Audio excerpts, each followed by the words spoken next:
แขวงบริคำไซที่ได้จัดพิธีเปิดซองประมูลโครงการก่อสร้างโรงเรียนประถมสมบูรณ์บ้านหนองกอกพิธีดังกล่าวได้จัดขึ้นในวันที่ 3 มิถุนายน 2025 ที่ห้องประชุมห้องการศึกษาธิการและกีฬาเมืองคำเกิด โดยการเป็นประธานของทานแสงแก้วไสมณีรักษาการห้องเจ้าเมืองคำเกิดท่านนางนิดดาพรไสยพรห้องหัวหน้าแผนกแผนการและการลงทุนคณะรับผิดชอบแผนงานพัฒนาท้องถิ่นลาวทับ338แขวงบริคำไซหัวหน้าห้องการแผนการและการลงทุนเมืองผู้ประสานงานลาวสากลคณะกรรมการรับผิดชอบและต่างหน้าแต่ละบริษัทยืนซองประมูลเข้าร่วมท่านแสงแก้วไสมณีได้ขึ้นกล่าวเปิดพิธีว่า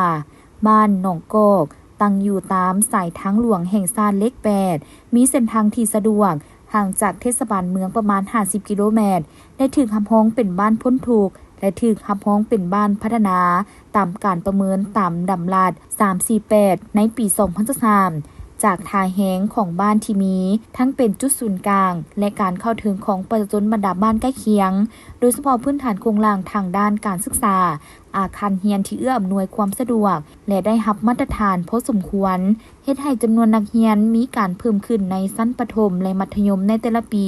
เนื่องจากโรงเรียนประถมและมัธยมต้นของบ้านหนองกอกปัจจุบันแม่นอยู่ติดเส้นทางเลขที่8ซึ่งมีความเสี่ยงต่อการเกิดอุบัติเหตุในชั่วโมงเลิกเรียนผ่านมาเคยมีนักเรียนชั้นประถมเสียชีวิตย้อนอุบัติเหตุจากรถบรรทุกใหญ่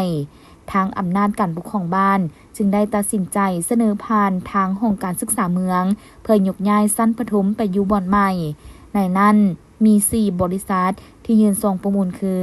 บริษัท3ดาววิศวกรรมจำกัดบริษัท LSEP ก่อสร้างบริษัทสมัคคี VL ก่อสร้างและบริษัทอุดมทรัพย์เจริญก่อสร้างจำกัดพร้อมนั้นท่านแสงแก้วไสมณีได้ขึ้นเปิดซองประมูลเพื่อเปิดพิธีอย่างเป็นทางการ